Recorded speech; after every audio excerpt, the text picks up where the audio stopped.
All right. I am here talking to the incomparable, inimitable, multi-talented Trey Jhadlow. Long may he live. Prosperous may his tribe be. How are you, Trey? Good. You forgot about my beard. Well, just between you, me, and the fence post, I'm a fan of the Roman face, and I don't Ah, I don't think much of beards. And that's not to say that I disrespect you because of your beard. I just don't find your beard to be aesthetically pleasing. That's all. I see. You know, Okay. I mean, I think it suits you. I've never seen you without your beard, Well, but don't you think it makes me look more manly to have a facial hair? I don't gauge manliness that way, actually. Really? I've known plenty of people with big full beards that they're about as manly as a post, Yeah, but frankly. they look manly. I'm not saying I'm manly. Everybody knows Oh I'm not. well, I'm a wimp. I mean, aesthetics is as aesthetics does, right? I mean, you as a man who makes teeth, you're really the first one to tell me that form often follows function, yeah? Or is that the Uh, other way? well, you got to have both. I say theory precedes practice, is what I would say. I think that's a fair supplement. Okay, so let's start fighting. Here's the thing: yesterday, or was it the day before? Was it yesterday or the day before? You I put don't up a know. video that said it was probably one of the best cases you'd ever heard against abortion. And if I was a little swifter, I would have put a link up to that video. But the good news is that they can go to your profile page and they can see that because it's not too far from the top end. So, and Yeah. they'll be able to see it because the thumbnail graphic that was chosen was of a fellow who's spelunking in a cave of all things. Oh, really? Yeah, that's the thumbnail graphic that it's frozen at. Oh, that's funny. So, and I essentially said that in my estimation, the points put forward in that video were essentially half a straw man. And Trey said, "Aha! We now have a question. Let us once again fight." So, Trey, since you're a guest in my house, why don't you ask the first question? Well, what I'd like to know is where you stand on abortion, so I can know what exactly is your perspective. I am 100% pro-choice. Okay, so you believe that a woman should have the liberty during delivery to have her child terminated, and that's perfectly fine. I believe that a woman has the right to decide that she does not wish to carry a child to term. Okay, you didn't answer the question. I I said if a believe woman, I believe I did actually. okay, a woman is in labor and she does not want that child, and she says, "I want this child terminated before it comes out of my canal." It does. In your view, is it morally commendable for her to authorize a doctor to snuff that life? I don't make moral judgments about that, but I do defend her right to have that happen. Okay, My so you pers do. do you want to know my personal preference, or do you just want to know my position? My personal preference is that no, I wish that wouldn't happen. Why?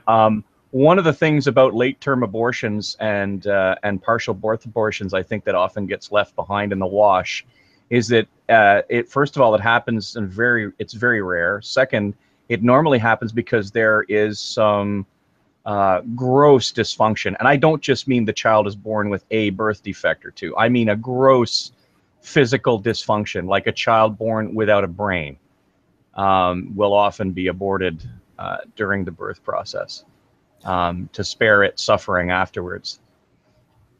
Okay, but here's what I said. I said, you said that you support the right of a woman to terminate her child as long as it's within her body. Is that correct? It doesn't matter Yes, what yes, stage it is. yes, I Okay. did say yes. Okay, so why does location determine humanity? If I go from one room to another, does my humanity change? Or when I Oh, go to... Trey, please let me disabuse you of a notion. I believe that an unborn child is human. Okay, and so why do you think that a child that is outside the womb has rights? Or do you think a woman should have the right to terminate her child after it's born as well? I do not believe that a woman has a right to terminate a child after it's born. I think that becomes infanticide, not abortion. Okay, so it's location. Did you get your dichotomy there? You're saying that the simply location determines humanity or human rights, if you want to say that. That's a crude way to put it. Actually, what I believe is that the unborn child also has a set of rights, but that those rights come into conflict with the rights of the mother. And in such a case, the mother's rights supersede. Okay, justify your concept of rights. I'm not sure what you're asking me exactly. You're saying that children have intrinsic rights. So there's a mother. Please justify those. Would you please explain to me what you mean by intrinsic rights before I answer you? Well, I mean, you're the one that said they have it. You don't like intrinsic? You said that they have rights. I said they have rights, Trey, but we're not...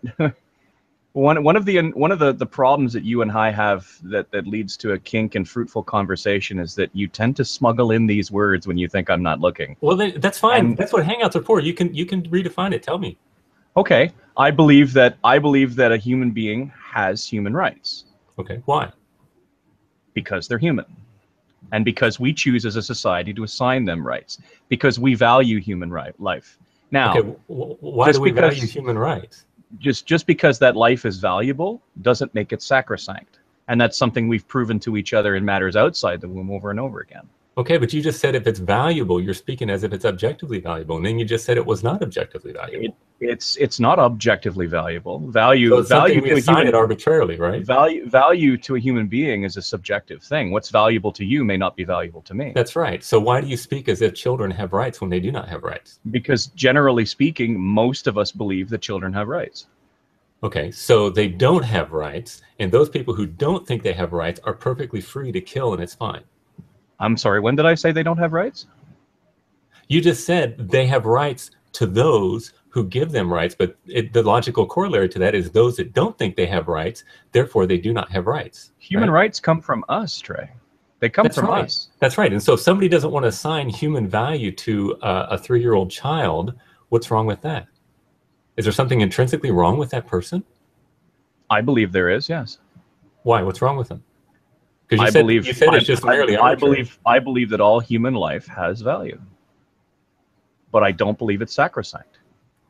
Okay, but you don't have a reason for that. You just personally emote that and it doesn't really correspond to reality because life, objectively speaking, does not have value, right?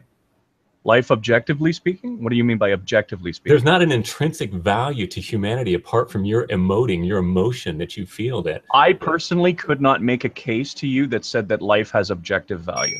Okay, good. Then you need to stop arguing that way. I don't know what that was. I don't know either, but I hope nobody hurt themselves. No, I think my argument is sound despite your misgivings. Okay, well, demonstrate it. How would you like me to do that? I would like you to show me how your value in life is better than somebody else's not valuing life. Well, where there is life, there is progress. Where there is life. What does progress mean? Is that a moral statement you're making? You're absolutely right, Trey. I was remiss in making myself clear. Where there is life, there is something. Where there is no life, there is nothing. Okay, that's good. And something is better than nothing? Absolutely. Okay, so you hold to the intrinsic value of existence because something is better than nothing, right? I believe that there is a value to existence because something is better than nothing. Yes. Okay. All right. So notice I didn't stick the word intrinsic in there. I simply restated what I said. If something is a ontological status, and you said that it is intrinsically better than something that does not have ontological status. I didn't use the word intrinsic. No, you didn't, but that's what you said. You said something is. Do you know what the word is mean? It's a being verb, and you're making a statement about a judgment about better or worse, which is morally related. Do you understand that? I don't believe that subject or that judgment is morally related. It is better to exist. My judgment was made. My judgment was made on an empirical basis, not a moral one. Okay, you empirically verify that you exist, and then you make a judgment that it is better to exist than to not exist. That's a preference, not a judgment. Oh, okay. So it's just a preference that you have. So any moral statement that you make is just something that you irrationally emote. It's not. Why is it irrational? True. Why is it irrational? Because you can't justify it. I asked you. You just said it's just a feeling you have, right? No, I said it was a preference, not a feeling. A feeling ties into mindless emotion. Emotion, by definition, has no intelligence attached to it. Okay, so what is the justification for your... That's why you keep trying to tell me that I'm being emotional? Because as soon as you can pin that one on me, all of a sudden we can pretend I'm not thinking. We're not going there, Trey. Well, emotions, no, have to be necessarily linked to the mind, because it's your mind. They that's are linked to the mind, emotion. but they have nothing to do with rational thought. Well, sure they do. They are a result of rational they're not. inquiry. I guarantee you that if I looked hard enough, I could find something you're afraid of for no good reason whatsoever. No. You could not. Really? There's nothing in your life that you're afraid of for no good reason whatsoever. I am saying that the reason that I would be afraid of that is going to be linked to rational thought, is what I'm saying. I'm not saying that when you're feeling, you have a logically deduced good justification for that feeling. I am saying there's a necessary corollary between thinking and feeling. Do you agree with that? I am saying that while that may be the case with some of your fears, I am offering you a platinum clad guarantee that if I could sit you in a chair and deconstruct you from one end of your psyche to the other, I guarantee you that I could find a fear in you that is not rationally motivated. Okay, so all right, let's say this then. You concede that there's such a thing as irrational emoting that is not justified. Irrational emoting that is not justified. I will concede that such a thing exists. Okay, but you're saying that when you say that life is valuable, you're saying it for a reason and not for a non-reason. Yes. Okay, what is the reason? The reason is that empirically something is better than nothing, and I state that according to an empirical observation and a preference. A preference. So you prefer existence over non-existence. Don't you? Why?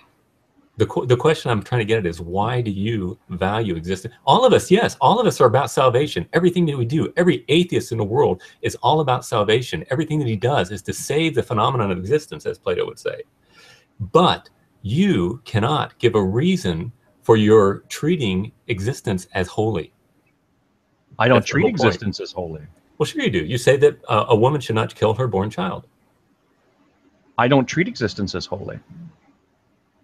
How do you treat it? I told you that I just got done telling you, Trey, that while I value life, I don't consider it sacrosanct. If I considered it sacrosanct, it would be holy. No, when I say holy, I'm not saying that it cannot be touched. I'm saying that, generally speaking, every decision that you make, as if existence is better than non-existence. That's what I mean by holy. Separate, different. Oh, you mean WHOLY? You don't mean HOLY? No, I meant holy. It is special. It is set apart. That's Well, what holy means. That's not my definition of holy. Okay, well, but what word would you like? I don't know, because I'm still trying to figure out what you're trying to ask me. I'm trying to get you to justify your moral imperative, which you say is based upon rationally coherent argumentation, but you haven't yet given me an argument other than say that I like it. And you're slipping that word moral in there. Why do you keep doing that? What is moral? What is morality to you? I mean, this is why I don't like engaging with you, but it's just games. That's all it is. There's no real interaction. Well, part of the problem is that every time I turn around, it's like we agree that there's going to be 2 sandwiches on the table. Then I turn my back, I turn it back again, and you've put a jar of pickles there. We haven't agreed there was going to be an extra jar of pickles there. That's what it's like trying to define terms with you, Trey. It's like arguing with a child. That's what it is. Oh, come on. Now, you're not going to turn around and do that. Now, we were having such a conversation, and now you're all upset, and now you're going to tell me that I'm acting like a child. Don't do that. Oh, good grief.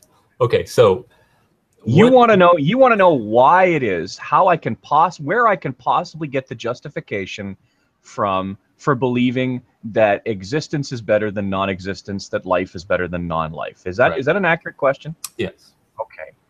I get it from an innate preference. Right. And where did it come from? I don't know. Okay, that's all I want to know. You have a belief, but you don't know why you have it. Absolutely.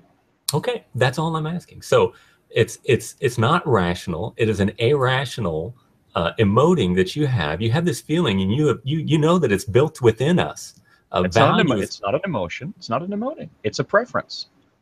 Okay, but it's a preference not based on rational coherent. Remember, you were talking about irrational fears that I might have. But just because I can't justify it, just because I can't tell you where it came from, doesn't suddenly make it irrational. It doesn't make it rationally justified, right? You agree with that? What I agree with is that just because I can't tell you where it came from doesn't make it automatically irrational. It makes your justification irrational. It makes my justification impossible, but it doesn't make it irrational. Okay, let's say this. Does it make your justification rational? You mean without rationality? Right, without a rational justification. Because you said I don't know. I'll accept that, sure. Okay, all right, great. So that's what I'm saying, and this is my problem with atheism. Well, I don't want to get into that. Let's stick with the abortion. Well, we can get into atheism as you want to, Trey, but, you know, considering I think I've already got you going to take 2 Advils when this is over, you might want to... Oh, yeah. Yeah, I'm sure Sock Account, when he sees this, he's going to be going, whoa, Gus, you did it again. And I'm going... Yeah, I'm you know, honestly, between you, me, and the fence post, I think we're just having a fun conversation. I was really sorry the last one ended so quick. Yeah. Anyway. So anyway, your next question. Come on. Okay, so come at me, all right. So you don't have any real justification for saying that a child in a womb is not a human worthy of rights, and a child outside the womb is worthy of rights, other than your own personal preference, which is not something you want to force upon other people. Any worldview that's based on irrational emoting is not a substantial foundation for building society. Would you agree with that? Oh, wow. Are you sure you weren't a smuggler in a past life? Oh, my. You just smuggled emotion back in there, okay, by saying emoting. And what was... I don't understand. Why? How is it not? You say you have no reason for it, yet you have this feeling that it's special. Is that correct? I said I have a preference. And it's something that you feel. It's not something you reason, right? And that what it means is that I have not yet fully come to terms with why I have that preference. Okay, so it's a feeling you have. It doesn't mean it comes from a feeling, Trey. Okay, where does it come from then? It's not reason, right? It's reason and feeling. I may honestly never have sat down up until now and asked myself why I prefer there to be something over nothing. And that's what we're talking about now, my friend. What I may turn around and do is simply say that's an axiomatic preference. That's right. You just accept it in blind faith. Axioms are not blind faith; they're axioms. No, well, some axioms are justified, but you're assuming material right now. You're assuming a paradigm that has material in it without justification. That's blind faith and blind irrational faith because you can't justify it. That's nothing blind. You're saying I can't think about it. Nothing to do with it. What am I having faith in exactly? The sanctity of existence, or whatever word you want to use, the specialness of existence. Well, I think existence is special simply because it's special. I think existence is special because here's where the emotions will come in. I think existence is special because it does induce emotion. I think existence is wonderful. I mean, when you walk through a forest and you marvel at the beautiful trees and the woodland creatures, I think that does create emotion. That's but I right. think that's as far as that emotion goes. But you're saying it's just meaningless, though. It's just something that we experience. We can't know why, because it's kind of weird that we really value that which is intrinsically invaluable. I don't know if we value what's intrinsically invaluable. You just said you do when you walk through a forest. I don't think the forest is invaluable. Why do I think the forest is invaluable again? Well, it's not. It's fortuitous, is it not? What's fortuitous? What's fortuitous? Accidental? Well, I didn't even say accidental. It's unintentioned. Unintentionality. I'll agree with. It's unintentioned. That a forest, nobody intends for a forest unless they planted one there. That's right. Right. That I'll agree with. Okay, and we can get into another argument there, but I don't want to. I want to stay on. You will go anywhere you want to go, Trey. This is your gig. No, it's your gig. You're holding, and we're talking about abortion. Let's go back and talk about abortion. All right. So we are at a position now where you say that a woman should be able to snuff her child's life as long as it's within her... Snuff. I love that loaded term. I love that. But what would you say? Well, I would say she's bit to terminate an abortion. Okay, and she's not snuffing the life of an innocent human being? And you think that the word snuff isn't a loaded term? I think it's an accurate term. I don't think we should kill people because they're inconvenient. I don't think that we should kill people because they're inconvenient. But an abortion is not necessarily terminating a life due to inconvenience. Although I will grant you that there are people out there who are terminating life because they don't find it convenient. That's They're You going have to no have to problem be. with that. You think it's They're gonna, admirable for a woman to have that right, do you not? I think it's unfortunate that we currently have no Why? alternatives. Oh, so you don't like abortion? No, I don't like it. No, I don't like it. Why? Because I love babies. I love babies. Well, you've got lots of kids. You Oh, love babies too, don't you? so yes, I have 6 children. So you think that it's a bad to do abortions, but a woman should have any reason for whatever she wants to terminate that child as long as it's within her body, right? Yeah, I think that about sums it up. Okay, so again, you're saying that location determines value of humanity. Is that correct? I think location determines a number of circumstances, and I don't think it determines value of humanity. Okay, then why are you making that argument? I think all human beings are valuable. I just don't think that they're sacrosanct. Okay, so why is the location somehow magically 6 inches down the birth canal make someone a human and worthy of rights, and another one a human not worthy of rights? Well, when a baby is taken out of the womb, it is an infant, and it is treated as a different. It is treated legally as a different creature than when it is still, a fetus. Even though in late term, a fetus is hardly the right word because I mean it's all but a baby. See, here's the problem. Ultimately, I think that abortion is a tragically necessary evil. So it's evil. When I say evil, I use that in the colloquial literary sense rather than the condemnative moral sense. Okay, well, I'm not interested in condemning women who have abortions, but I am interested in stopping the killing. And I think that abortion is evil, but I have a justification for that. I'm trying to understand what you mean by evil. Well, what's your justification? All mankind is made in the image of God, and he has called us to treat life as special. Oh, that's fair. At least it's consistent. Of course, Indeed. you understand that as an atheist, I have no way whatsoever to dock with anything you've just said to me. Sure you do. I mean, I've had this discussion ad nauseum. Really quick, I forgot to ask you guys, is it okay if I use all of our engagements however I want, as long as I don't edit I it? hereby give you express permission and indeed proper encouragement to do with these recordings as you like, so long as you do not use them to slander me or malign my character. Okay, thank you. I've had a bunch of my Hangouts disappear. Yeah, well, these days, there are assassins out there all over the place, man. Hangouts just go poof into the unknown. It's the evil overlords of YouTube. Evil overlords of YouTube. And I say that in the literary sense, not the moral sense. Okay, so anyway, so you were saying you as an atheist have no place to dock the idea that there's a God, essentially, right? Yeah, pretty much. Okay, and we talked about how, I don't want to get on it, but my argument has not been rebutted as of yet. Do you agree with that? What's your argument again? You are not self-existent, therefore God exists. I don't know whether or not your argument's been rebutted. You and I have never had a discussion about atheism versus theism. My response to you will be a rather consistent. When God chooses to make himself empirically evident, I will choose to believe in God.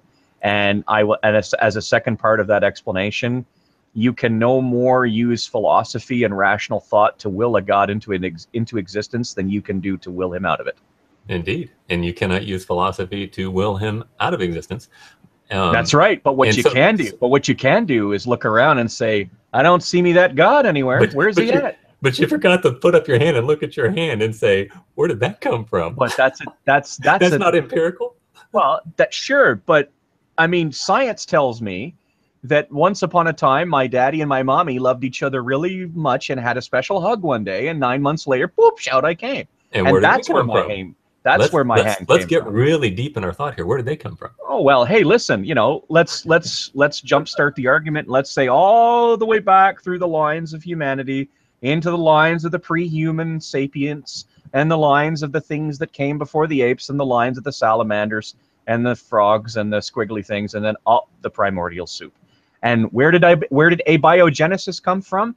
Trey, you will, as of right now, always have an up on me in that I cannot answer the question of abiogenesis. I have no answer for it. Okay, and I'll cut it right there because I don't want to hijack Good man. conversation. All right. Okay, so all right, so you have basically conceded now that a child gains its worth by simply by the location and where it lives. I have made no such concession because you stuck the word worth in there.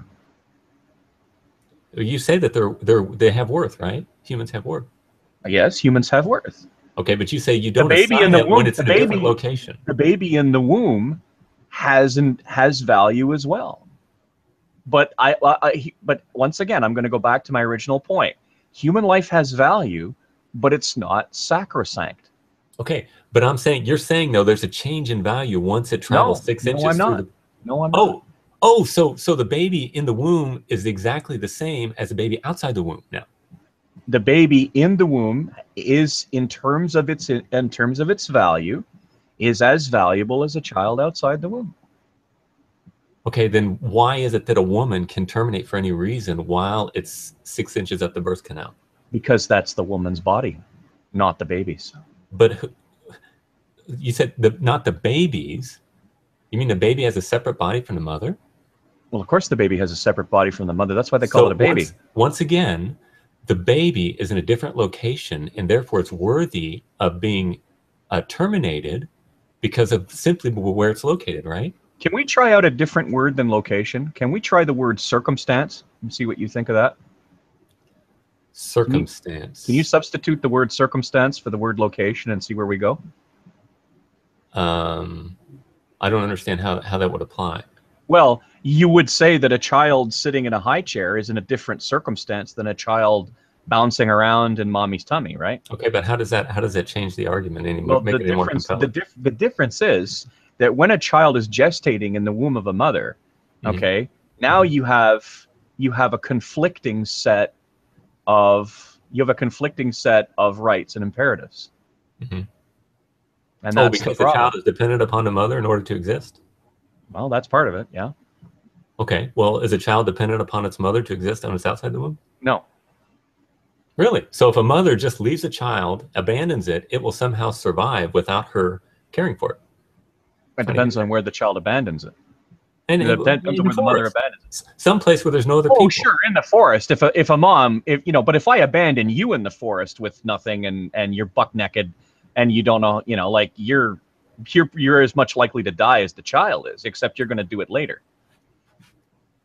So, but what ends up happening is if a mother, let's say, has a child, and let's say the mother all of a sudden suffers a terrible accident and she dies, and she's within the realm of human civilization, in most cases, some other human is going to come along and care for that child. It'll be tragic, but it's going to happen. That's utterly beside the point.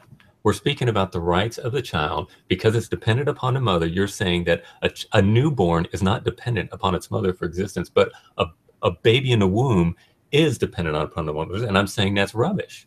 I don't think so. A child must be cared for by its mother, either in the womb or outside. A child must be cared for by someone when it's outside the womb, not necessarily its mother. Okay, so the mother does not have a right to do whatever she wants to that child when it's outside the womb, even though it's dependent, right? Right. Okay. So I'm saying, where's the distinction? Why is it in the womb specialer than outside the womb? Because no one has the right to hijack a woman's body for any purpose. Who is hijacking? Or can you imagine? I mean, I want you to think about what you're saying right now. You're saying that a woman should be allowed to murder a fully valuable child simply because of its location inside her body, and you're saying that child is hijacking her body. I mean, can you imagine the relationship with the mother and the child is the most sacrosanct relationship there is on this planet, and you're saying, no, it does not exist. The mother should be allowed to dismember that child as long as it's in her body because that child is infringing upon her being. I mean, what kind of a thinking is that?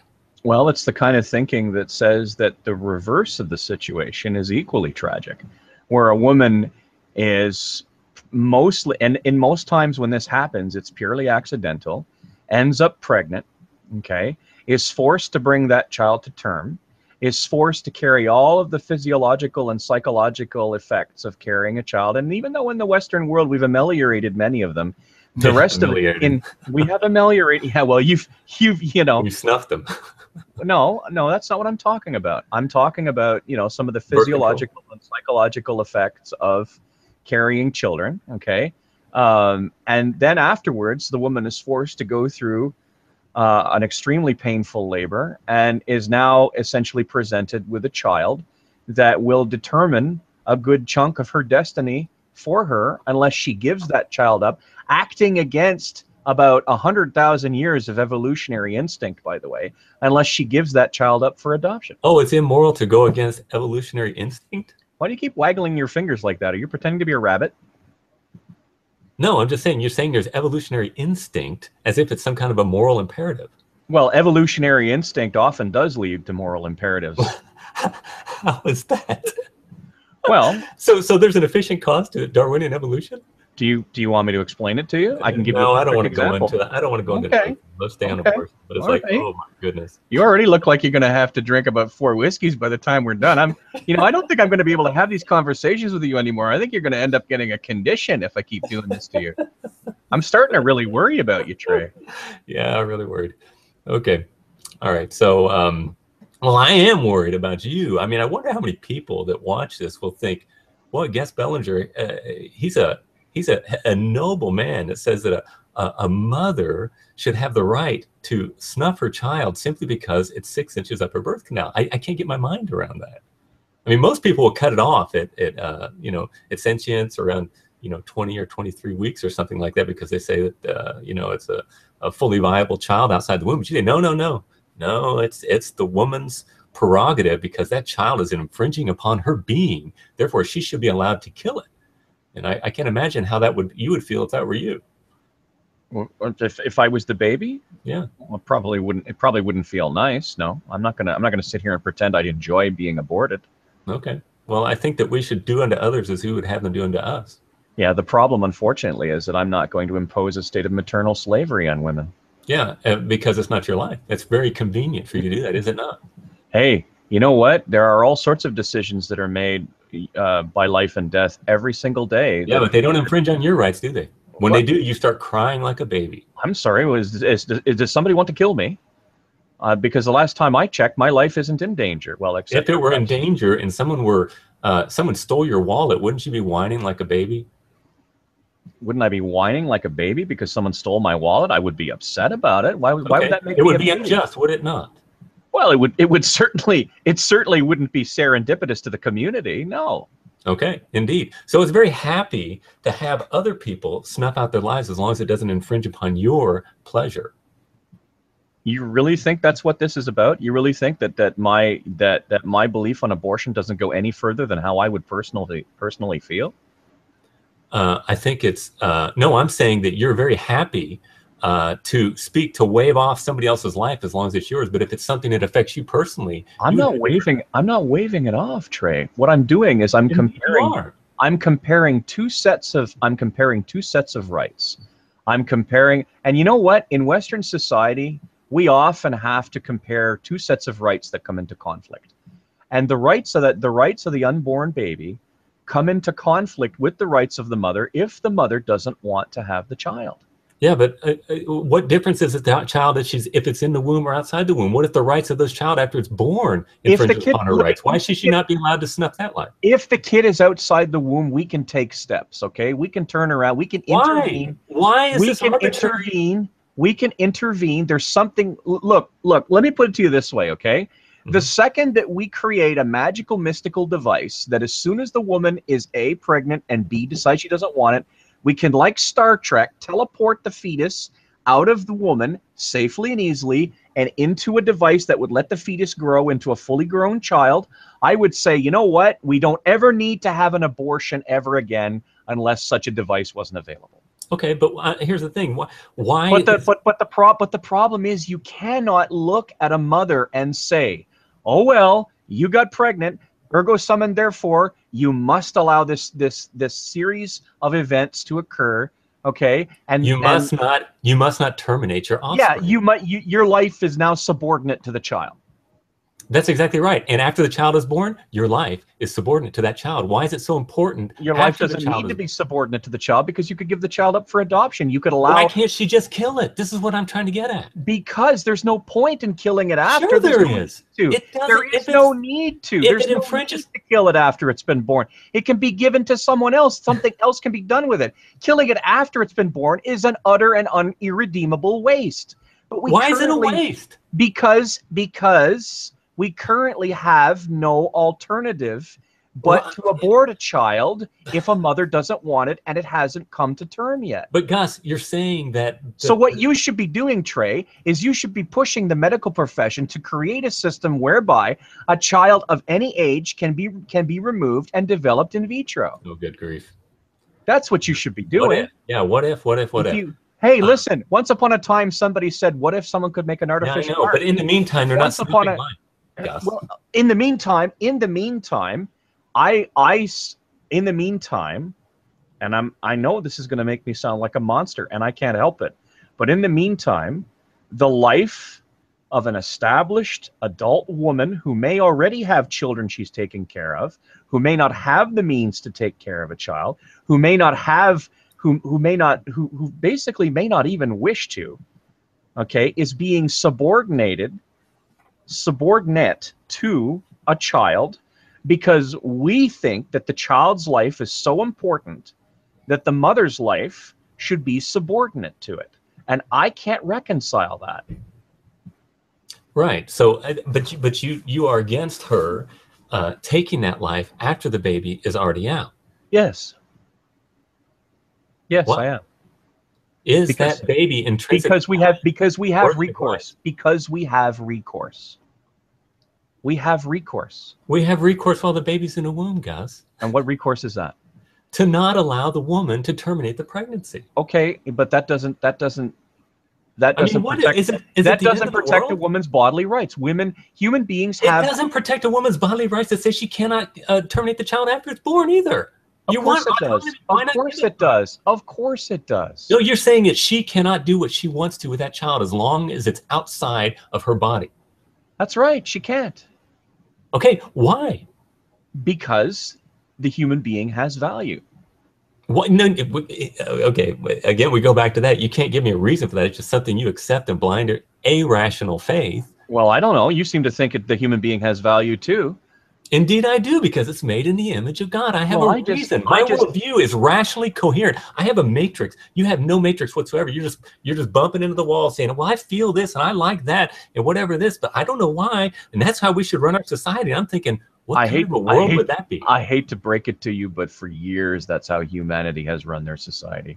No, they haven't. They've always been. No, the entire Western world is based upon a meta-narrative of Christianity. I'm not saying it's Christian. No, it isn't. I'm saying the meta-narrative has formed the world. And if you look in the Middle East, it's been formed by the meta-narrative of Islam, which also has a sanctity of existence compared to the two cultures.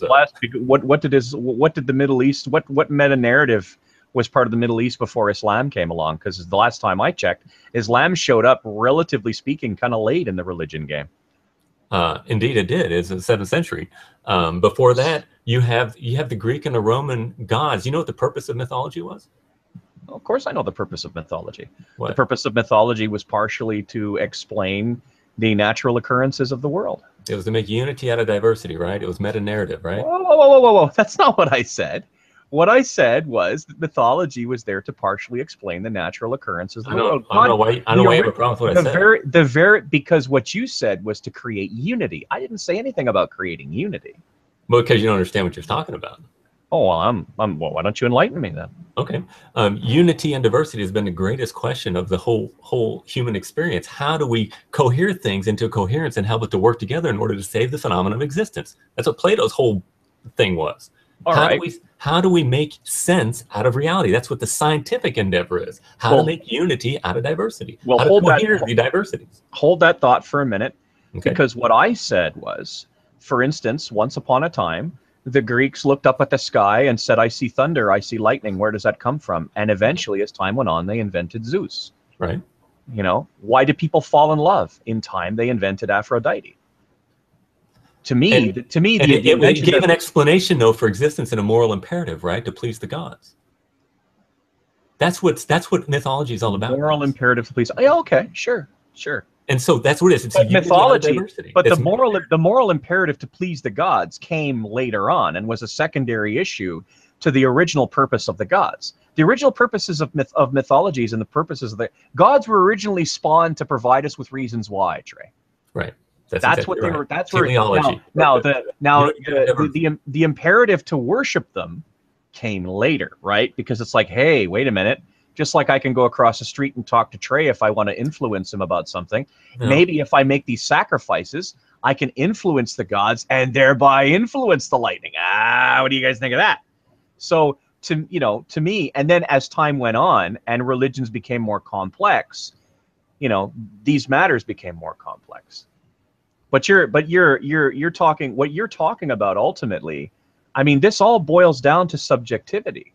It all boils down to it's just that so many human beings have within their subjectivity found congruent goals and congruent ideals that we've created an almost faux objectivity out of our subjectivity. For the purpose of salvation, right?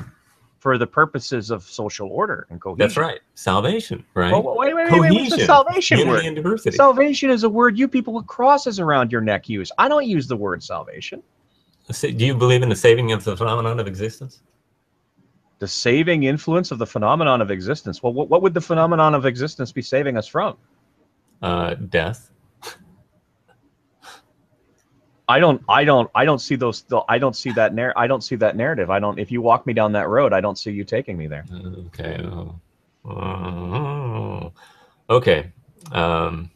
I mean, look at on a fundamental level, Trey. It's just that we have a lot of differences in vocabulary, and a number of the words that you and I use tend to mean different things for each other. One of us like to act like a greased pig, is what it is, because they don't get nailed down. Not did you just call me? No. I didn't mean a pig. Let me say a slippery eel. Is that I don't want to. I had no thought of demeaning you whatsoever, guys. I would not do that. Have you ever seen a greased pig race? I've seen them, and I've got this comical image of you trying to chase me around, going, "Get over here!" That's exactly what I'm talking about. I'm just trying to. I swear, Trey. This is what Sokka does, and that's why he won't do a hang-out. I swear, Trey. I'm just trying to get careful, and I'm just trying to be specific. That's all I'm doing. I think you're trying to wiggle out of the ramifications of your view, which is not very deep, as you've demonstrated. Well, do you want to go all the way back to abortion and just go back and pound that out a bit? Because honestly, I think the